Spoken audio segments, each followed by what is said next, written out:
Hello class 10 student, welcome back to our new YouTube video of biology which is about the diagrams related to the chapter life process. Let's begin with the first question. The breakdown of glucose has taken the following pathway. अब जब हम glucose के breakdown की बात कर रहे हैं कि ग्लूकोज सबसे सिंपलेस्ट न्यूट्रिएंट है, उसका सेल के अंदर टूटना, breakdown of glucose inside the cell has following pathway. क्या कह रहा है? ग्लूकोज से पहला क्या है बच्चे कि किस चीज के अंदर वो पायरुवेट में कन्वर्ट हुआ है. तो ये जो स्टेप है इसको हम कहते हैं यूनिवर्सल पाथवे, क्योंकि ये हर तरीके की सेल में होगा, चाहे वो प्रोकैरियोटिक सेल है चाहे वो यूकैरियोटिक सेल है. तो यहां पे हर तरह की सेल में क्या अंतर है कि कोई भी सेल हुई उसके न्यूक्लियस और ऑर्गेनेलीज में डिफरेंस हो सकता है, लेकिन क्या चीज है जो दोनों में प्रेजेंट होगी? That is cytoplasm. तो जो पहला स्टेप है ग्लूकोज से पायरुवेट और एनर्जी का बनना, वो कहां पे होगा बच्चे? साइटोप्लाज्म के अंदर. तो हमारे ए और डी, तो ए ऑप्शन एलिमिनेट हो गया यहां पर. अब नेक्स्ट है कि पायरुवेट प्लस एनर्जी रिलीज हुई कुछ. नेक्स्ट किस ऑर्गेनली में जाके वो लैक्टिक एसिड और एनर्जी में कन्वर्ट होगा? नंबर एक चीज, ग्लूकोज का फाइनली लैक्टिक एसिड में कन्वर्ट होना. ये किस टाइप का रेस्पिरेशन की बात चल रही है? Anaerobic respiration. जो कौन सी सेल शो करेगी? Yeast cell. दुनिया की सारी फंगस मल्टी सेलुलर है, अकेली यीस्ट एक ऐसी फंगस है जो कि यूनिसेलुलर है, जो अनएरोबिक रेस्पिरेशन शो कर रही है. बिना ऑक्सीजन के ग्लूकोज से लैक्टिक एसिड बन रहा है जो कि 3 कार्बन का है बेटा, राइट. अब लैक्टिक एसिड अगर एक्यूमुलेट हो जाए मसल्स में तो क्रैम्प्स होते हैं. ठीक बात, हमने पिछली वीडियो में भी ये बात बताई थी बेटा. तो अब ये कह रहा है कि ग्लूकोज से किस चीज में ग्लूकोज जो है वो पायरुवेट में कन्वर्ट होगा? साइटोप्लाज्म में. और पायरुवेट से लैक्टिक एसिड कहां पर बनेगा बच्चे? तो हमारा क्या ऑप्शन हो जाता है? सी ऑप्शन हो जाता है, which is yeast cell, right. Next question देखते हैं बेटा. नेक्स्ट क्वेश्चन में है, in the experiment setup shown in the diagram. पहला है atmospheric air is being passed into lime water with a syringe while in diagram. Second, air is being exhaled into lime water. The time taken for the lime water to turn milky in both tube is different. Give reason. देखो बच्चे इसने क्या बोला? इसने कहा है कि देखिए 2 टेस्ट ट्यूब है, दोनों में ही लाइम वाटर है. लाइम वाटर कार्बन डाइऑक्साइड की प्रेजेंस में किस में टर्न हो जाती है बच्चे? मिल्की टर्न हो जाती है अगर कार्बन डाइऑक्साइड से रिएक्ट करके कैल्शियम कार्बोनेट बना ले. अब समझो इसको. अगर हम एयर की बात करें, एयर के अंदर, एयर क्या है? Mixture of gases. Mixture of gases में हम कहते हैं 78% नाइट्रोजन प्रेजेंट है. कितने परसेंट कार्बन डाइऑक्साइड है? 0.3 to 0.4% कार्बन डाइऑक्साइड प्रेजेंट है बेटा. 0.03, 0.04%. 21%, 20 to 21% according to various books क्या प्रेजेंट है बच्चे? ऑक्सीजन प्रेजेंट है. 1% water vapours and other gases. Water vapours and other gases. अब बात आती है, ध्यान से सुनो बच्चे. कह रहा है एक टेस्ट ट्यूब के अंदर हमने लाइम वाटर के अंदर क्या किया है बच्चे? पिचकारी के थ्रू, ये रबर ट्यूब है, हमने सिर्फ एयर डाली है. एयर के अंदर से ये भी लाइम वाटर में जो है वो मिल्की टर्न हो गया लाइम वाटर, लेकिन इसको मिल्की टर्न होने में ज्यादा समय लगा. क्यों? क्योंकि इससे सिर्फ एयर गई है, जिस एयर में 0.03 to 0.04% CO2 है. लेकिन अगर हम बात करें बच्चे एक्सहेल्ड एयर की, जो हमने एक्सहेल्ड की है, अब वो एक्सहेल्ड जो हमने एयर की है, हमने इतने परसेंट कार्बन डाइऑक्साइड वाली एयर जिसमें इतना परसेंट ऑक्सीजन है, 21% ऑक्सीजन, और 0.03 to 0.04% कार्बन डाइऑक्साइड वाली एयर को अपनी बॉडी के अंदर लिया है. हमारे न्यूट्रिएंट्स का ब्रेकडाउन हुआ है सेल के अंदर इस ऑक्सीजन को यूज करके, और साथ में क्या बनी है इससे, कार्बन डाइऑक्साइड गैस। तो कार्बन डाइऑक्साइड का परसेंटेज हमारी एक्सेल्ड एयर में ज्यादा होता है, तकरीबन 4% होता है। तो अगर हम दोनों को कंपेयर करें तो जो एक्सेल्ड एयर है उसमें कार्बन डाइऑक्साइड का percentage is very much higher as compared to the air present in atmosphere. तो इसीलिए ये जो टेस्ट ट्यूब है, सेकंड टेस्ट ट्यूब में जो लाइम वाटर है वो मिल्की टर्न बहुत जल्दी हो जाएगा, राइट। नेक्स्ट क्वेश्चन है बेटा, draw the diagram of an open stomatal pore and label. क्या क्या लेबल करना है बच्चे, guard cells, chloroplast on it, mention 2 functions performed by stomata. देखो बच्चे, ये सब प्रीवियस ईयर में आए हुए क्वेश्चन है। सबसे पहला है आपका स्टोमेटल पोर का डायग्राम बनाओ और उस पर लेबल करो गार्ड सेल्स और क्लोरोप्लास्ट। बहुत ही सिंपल है, आप इसमें दोनों किसी भी तरह का, आपकी एनसीईआरटी 2 डायग्राम देती है बेटा स्टोमेटा के, एक ओपन कंडीशन में और एक क्लोज्ड कंडीशन में। ये क्या बना रहे हैं बच्चे हम, ये बना रहे हैं हम guard cell, right. These are guard cells और गार्ड सेल्स के अराउंड जो सेल्स होंगी वो कौन सी सेल्स होंगी बेटा, एपिडर्मल सेल्स। एपिडर्मिस होता है बच्चे सबसे बाहर वाली लेयर की जो सेल्स है, ठीक है। तो दीज आर गार्ड सेल्स,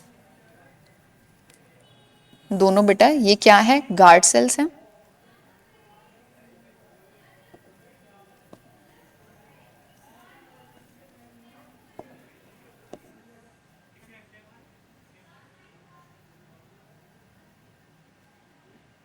ये दोनों गार्ड सेल्स हैं बेटा।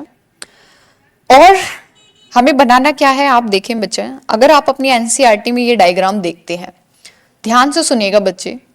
गार्ड सेल्स में बाहर की साइड यहां पे क्या बनाए हैं बच्चे, क्लोरोप्लास्ट, क्लोरोप्लास्ट बनाया हुआ है। और यहां पे बच्चे इसका न्यूक्लियस भी बनाया हुआ है, तो हम मेंशन कर देते हैं।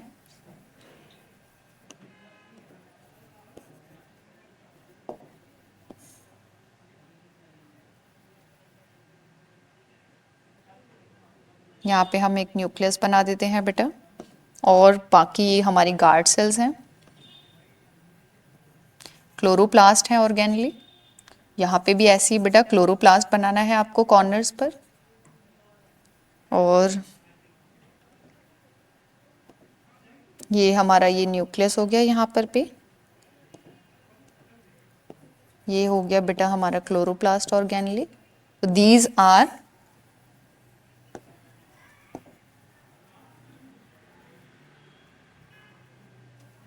क्लोरोप्लास्ट,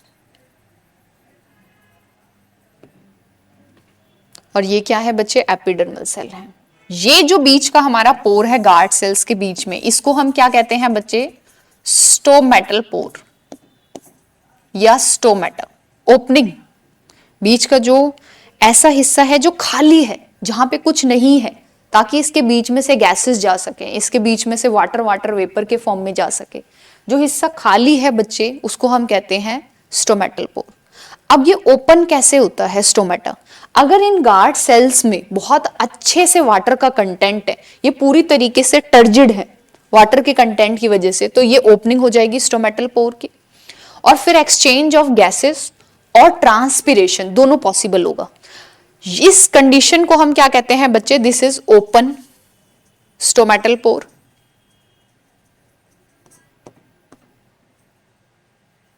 और अगर इसके बीच में ये स्पेस आप क्लोज कर देंगे, गार्ड सेल्स बिल्कुल फ्लैसिड दिखा देंगे, वो कौन सी कंडीशन होगी, क्लोज्ड स्टोमेटल पोर की, जब गार्ड सेल्स अपने नेबरिंग सेल्स को वाटर लूज कर चुका होगा। इसमें समझे आप 2 फंक्शन क्या है बेटा, सिर्फ 2 ही फंक्शन है स्टोमेटा के, 2 functions of stomata, 2 functions of stomata. पहला क्या है बच्चे, एक्सचेंज ऑफ गैसेस। पहला क्या है बेटा, एक्सचेंज ऑफ गैसेस। कब होता है एक्सचेंज ऑफ गैसेस प्लांट्स में, दोनों टाइम पर। जब प्लांट फोटोसिंथेसिस करता है तब, जब प्लांट फोटोसिंथेसिस करता है तब क्या होगा, CO2 एंटर करेगी और ऑक्सीजन लीव करेगी during the time of photosynthesis, और रेस्पिरेशन में इसका उल्टा होगा। रेस्पिरेशन के टाइम पे स्टोमेटल पोर से ऑक्सीजन को लिया जाएगा और CO2 को रिलीज किया जाएगा। नंबर 1 फंक्शन है एक्सचेंज ऑफ गैसेस। दूसरा फंक्शन क्या है बेटा, 2 फंक्शंस ऑफ स्टोमेटा में। सेकंड फंक्शन क्या है बेटा, इसको यहां से हम इरेज कर लेते हैं।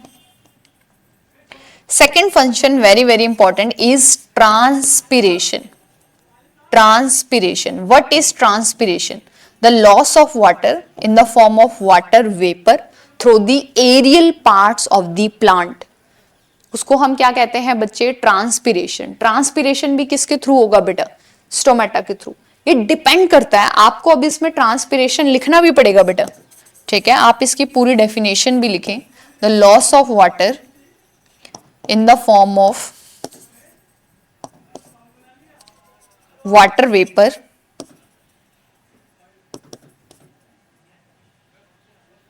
through the aerial part of the plant.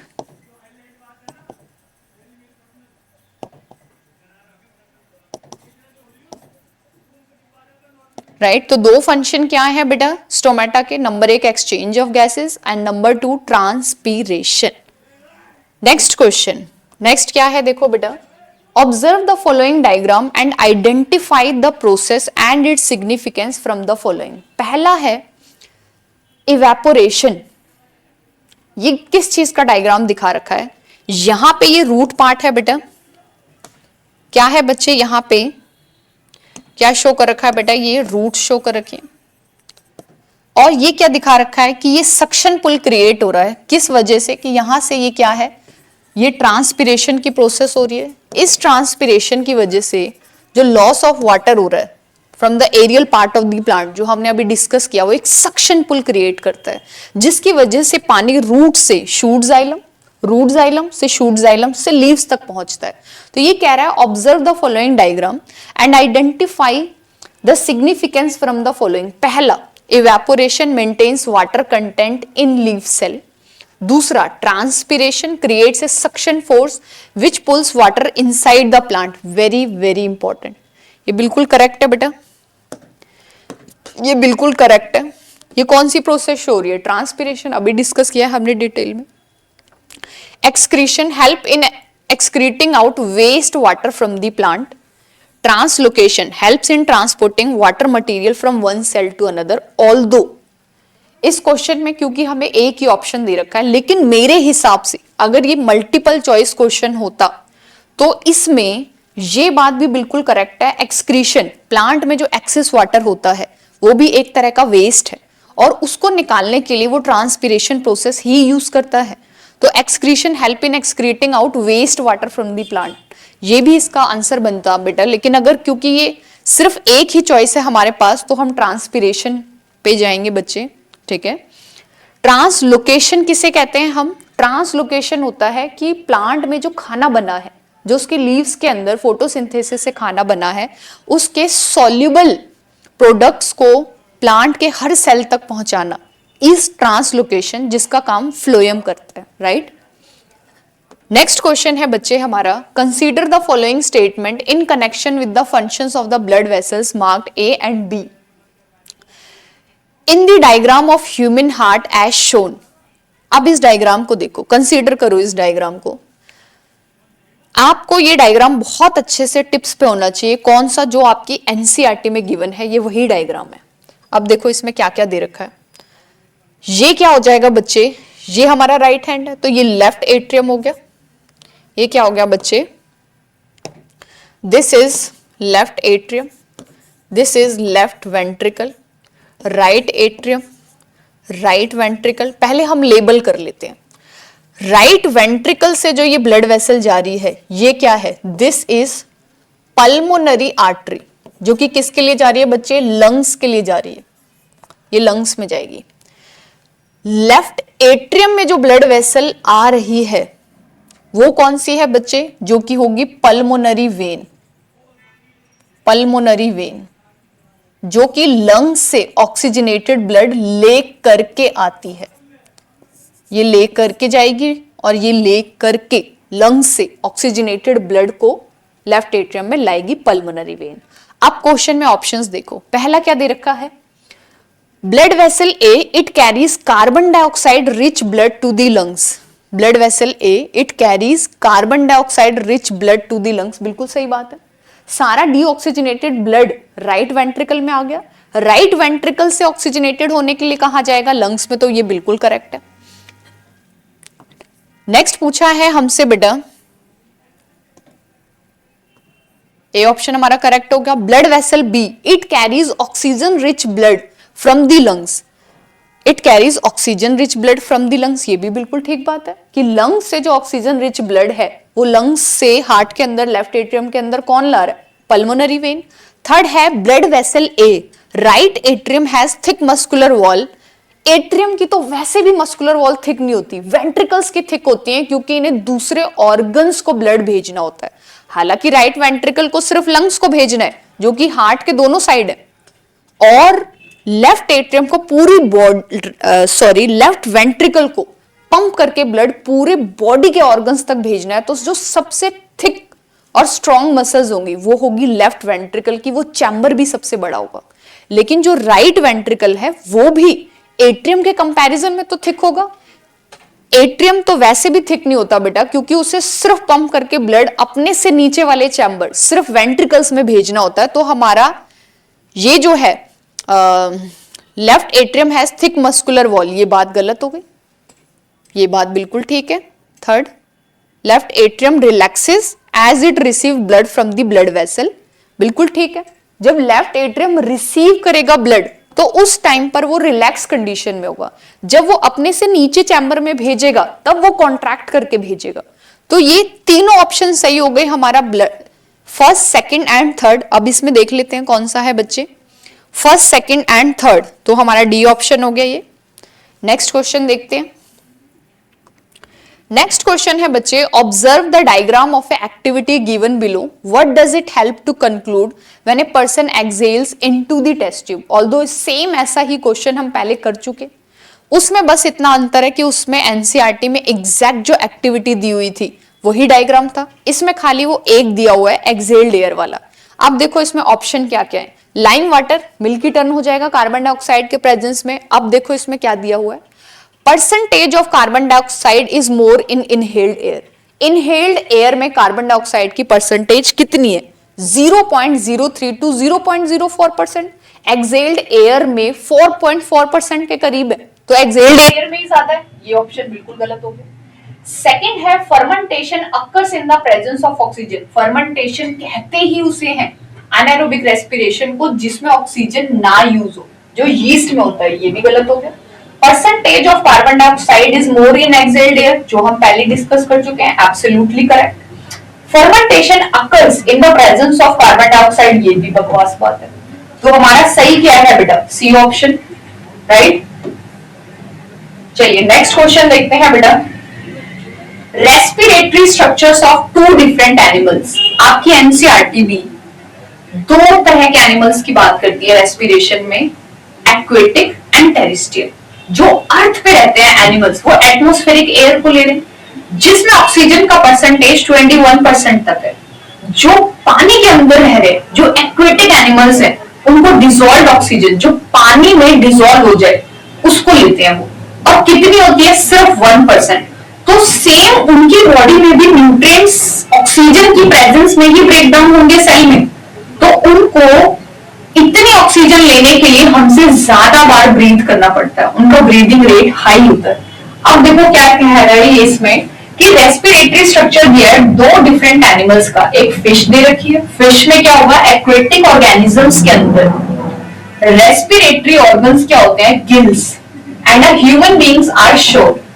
Observe A and B and select one characteristic that hold true for both of them.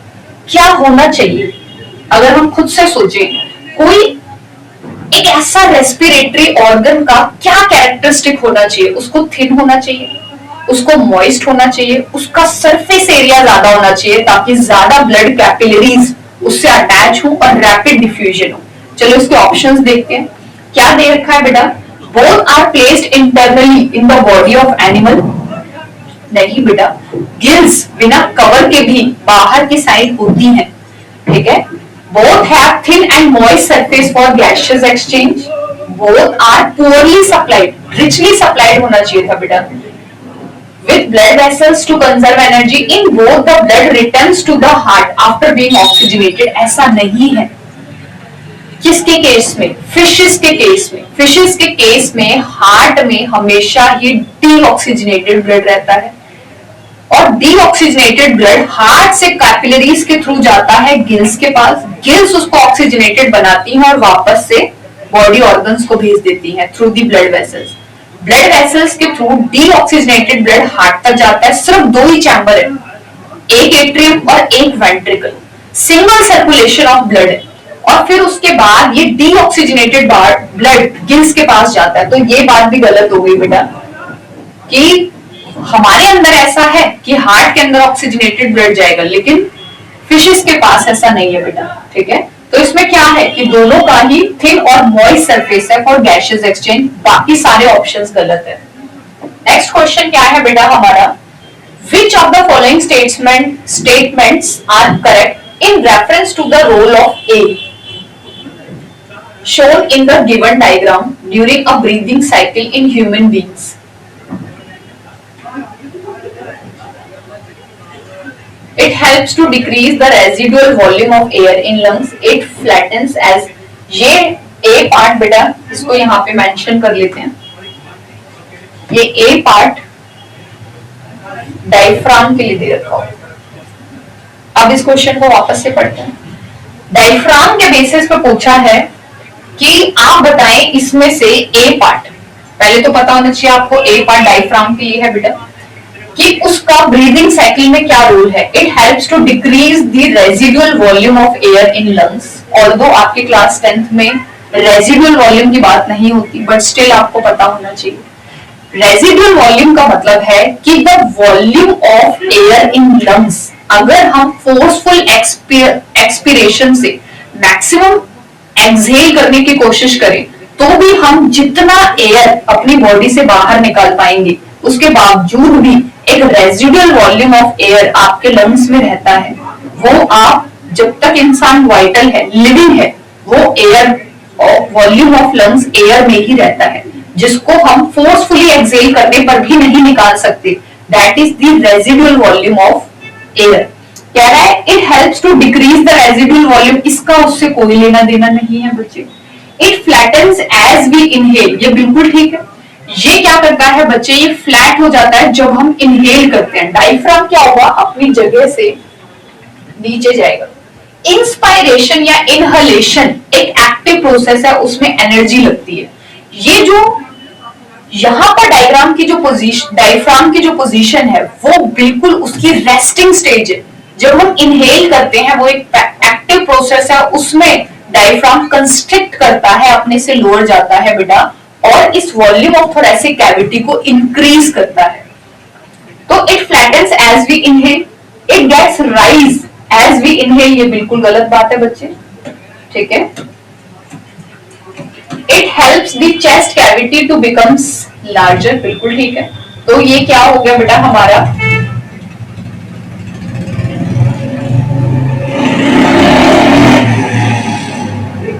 Second and fourth, ठीक है। तो हमारा ये हो गया बेटा ए ऑप्शन, ठीक है। नेक्स्ट क्वेश्चन है हमारा, in human alimentary canal the specific enzymes और juice secreted in locations first, second and third are.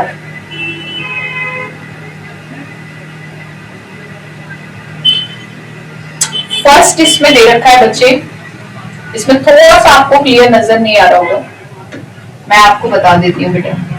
First इसमें दे रखा है बेटा ये जो माउथ या ओरल कैविटी है, ठीक है, माउथ में बताना है आपको।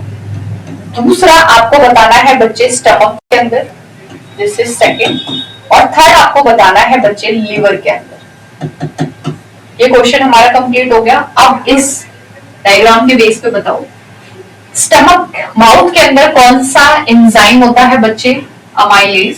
इसको हम और क्या कहते हैं, टाइलिन, आपको नाम पता होना चाहिए, जिसमें पी साइलेंट है, दूसरा है बच्चे स्टमक के अंदर कौन सा है बच्चे पेप्सिन, और लिवर के अंदर कौन सा है बच्चे बाइल जूस। ठीक बात हो गई। नेक्स्ट क्वेश्चन है बेटा, और इनके फंक्शन आपको पता हो। अमाइलेज क्या काम करता है, स्टार्च का ब्रेक डाउन करता है। पेप्सिन का क्या काम है कि वो प्रोटीन्स का डाइजेशन स्टार्ट कराता है स्टमक के अंदर in acidic medium. Bile juice का क्या काम है, बाइल जूस के अंदर कोई एंजाइम प्रेजेंट नहीं होता, बाइल जूस के अंदर बाइल सॉल्ट्स प्रेजेंट होते हैं जो कि इमल्सिफिकेशन ऑफ फैट करते हैं, लार्ज फैट ग्लोब्यूल्स को छोटे फैट ग्लोब्यूल्स में कन्वर्ट करते हैं ताकि लाइपेज एंजाइम उन पे एक्ट करके अच्छे से डाइजेस्ट कर सके फैटी एसिड एंड ग्लिसरॉल में। दूसरा, ये जो बाइल जूस है ये एल्कलाइन मीडियम प्रोवाइड करता है ताकि पैंक्रियाटिक जूस के एंजाइम्स अच्छे से फंक्शन कर सकें, क्योंकि उनको एल्कलाइन बेसिक मीडियम चाहिए एक्टिव होने के लिए। नेक्स्ट क्वेश्चन है बेटा, which one of the following condition is true for the state of stomata of A green leaf shown in given diagram. अगर आपने एनसीईआरटी ढंग से नहीं पढ़ी तो आपको डायग्राम नहीं देख के तो आपको पता ही नहीं चलेगा कि ये ओपन स्टोमेटल पोर है या क्लोज्ड है। अभी मैंने थोड़ी देर पहले, आई थिंक सेकंड या थर्ड क्वेश्चन था जिसमें मैंने ओपन स्टोमेटल पोर बनाया था, ये उसका अपोजिट है। ये कैसी कंडीशन है गार्ड सेल की, जो वो फ्लैसिड है, अपने नेबरिंग सेल को वाटर लूज कर चुकी है, बीच का स्टोमेटल पोर क्लोज हो चुका है। तो ये क्या कह रहे हैं, ध्यान से देखो, large amount of water flows into the, किस कंडीशन में ऐसा स्टोमेटा का स्टेज होगा कि वो क्लोज है, जब गार्ड सेल अपने नेबरिंग सेल को वाटर लूज कर चुकी है। ठीक है, तो देखो क्या लिखा है, large amount of water flows into the guard cell, गलत हो गया। Gaseous exchange is occurring in large amount, अगर गैशियस एक्सचेंज लार्ज अमाउंट में होगा वो कब होगा, जब स्टोमेटल पोर ओपन हो, तो ये गलत हो गया। Large amount of water flows out from the guard cell, बिल्कुल ठीक बात है, जब गार्ड सेल से बाहर नेबरिंग सेल को पानी जाएगा तब क्या होगा बेटा कि गार्ड सेल फ्लैसिड होगी, बीच का स्टोमेटल पोर क्लोज हो जाएगा। Large amount of sugar collects in the guard cells, ये भी गलत है। तो ये क्या हो गया बच्चे हमारा, large amount of water flows out of the guard cell. ये कुछ क्वेश्चंस थे बेटा जो हमने इसमें डिस्कस किए। ऑल्दो बच्चे हम नेक्स्ट वीडियो में और भी लाइव प्रोसेस के डायग्राम बेस्ड क्वेश्चंस अभी करने वाले हैं, तो please continue with us for the next video. Thank you.